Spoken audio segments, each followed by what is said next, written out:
Ini adalah 1,3 miliar yen. Jika ingin memilikinya, peserta harus memenangkan permainan. Peraturannya mudah, peserta harus membeli kelereng seharga 4.000 yen. Memasukkan kelereng melewati paku-paku. Kemudian 3 lubang. Dan kelereng itu harus masuk ke lubang merah. Barulah dapat memenangkan permainan. Hadiahnya menggunakan kelereng emas. Yang satu buahnya bernilai 100 juta yen. Banyak orang yang ingin memenangkan permainan ini. Orang ini menjual semua hartanya, bahkan meminjam uang. Tapi dirinya tidak bisa memenangkan permainan. Permainan ini tampak seperti game yang adil dan mengandalkan keberuntungan. Padahal permainan ini dikendalikan si penyelenggara. Sebuah permainan pinball yang dapat menghancurkan. Disebut juga sebagai monster rawa oleh para pemainnya. Untuk memenangkan permainan, Xiao Shuai dan seorang paman memutuskan untuk bekerja sama. Mereka datang ke rumah si paman. Paman menunjukkan mesin pinball yang mirip. Di sini mereka akan dibantu oleh Xiao Mei. Paman pun mulai menjelaskan rencananya. Rintangan pertama dari monster rawa adalah hutan paku. Jarak antara paku akan mempengaruhi kemungkinan bola melewati hutan paku. Dengan menggunakan informasi Xiao Mei, paman mengetahui paku urutan ke-30 akan menjadi paku dengan kemungkinan tertinggi. Rintangan kedua adalah 3 lubang berturut-turut. Setiap kelereng harus melewati 2 lubang merah. Si penyelenggara telah memikirkan cara agar kelereng tidak masuk ke kedua lubang. Tapi mereka juga bisa menggunakan cara untuk mengubah jalur kelereng. Paman menjulurkan tangannya dan mendorong kelereng. Kemudian kelereng itu masuk ke lubang. Xiao Shuai terkejut, tapi ternyata si paman memegang magnet di tangannya. Ketika magnet itu ditaruh di kaleng minuman kosong. Ketika Xiao Mei mengangkat kaleng minuman itu dan memberikannya ke Xiao Shuai, Xiao Shuai akan memberikannya ke paman. Semuanya sudah siap, dan pada hari rencana, Xiao Shuai akan masuk duluan, diikuti oleh paman. Paman memesan bir dari pelayan, yang akan diberikan Xiao Mei ke Xiao Shuai. Bir itu adalah buatan mereka. Sementara itu, setelah bir diberikan ke Xiao Shuai, paman akan mencoba mengontrol kelereng dengan pikirannya. Tentu saja gagal. Kemudian Xiao Shuai memberikan bir berisi magnet kepada paman. Sejauh ini, rencana mereka berjalan mulus. Kelereng berikutnya akan menentukan keberhasilan mereka. Paman mengulurkan magnetnya, tapi tiba-tiba magnet itu berubah jalur. Paman kalah permainan ini, dan birnya jatuh ke tumpukan kelereng. Kelereng yang jatuh ditangkap oleh penjaga mesin, dan dirinya melihat kaleng bir yang terjatuh. Xiao Shuai dan paman seketika panik. Cara curang mereka terbongkar. Si penjaga mengambil kaleng bir itu dan memberitahu paman untuk menghindari medan magnet. Semua kelereng mereka tidak terbuat dari besi. Xiao Mei mengkhianati mereka. Pihak permainan memutuskan untuk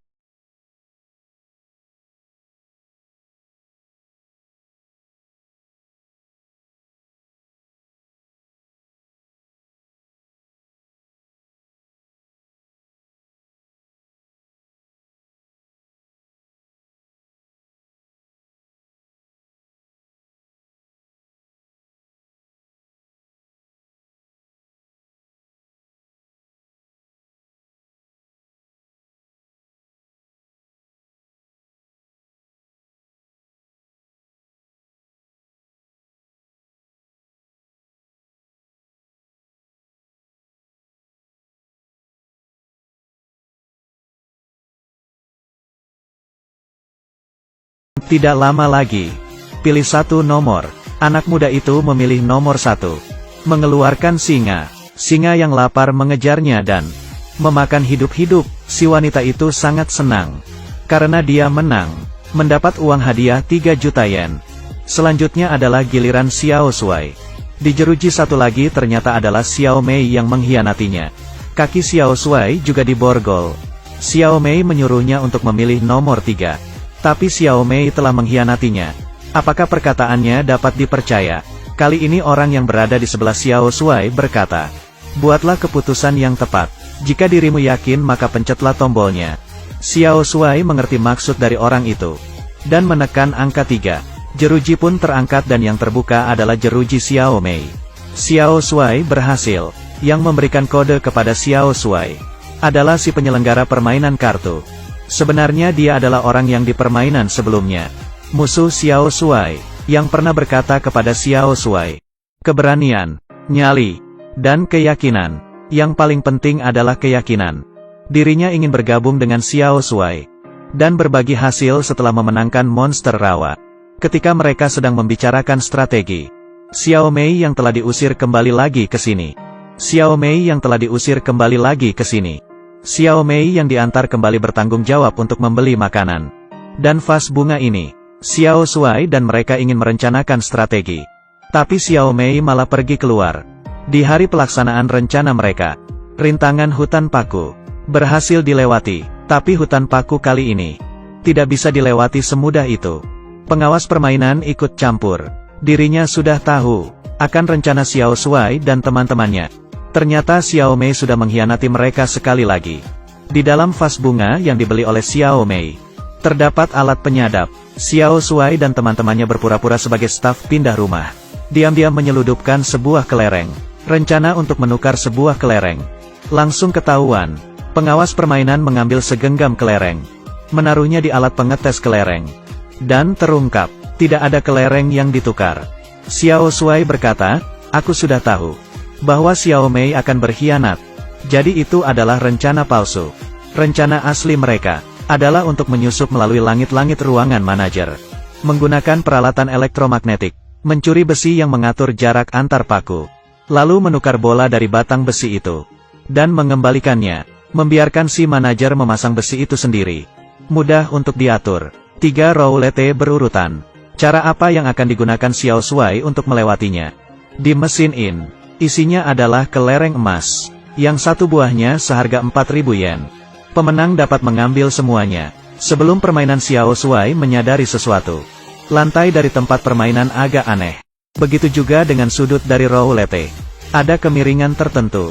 Tapi agar pemain tidak sadar, penyelenggara mengakali, untuk memiringkan mesin dan lantai.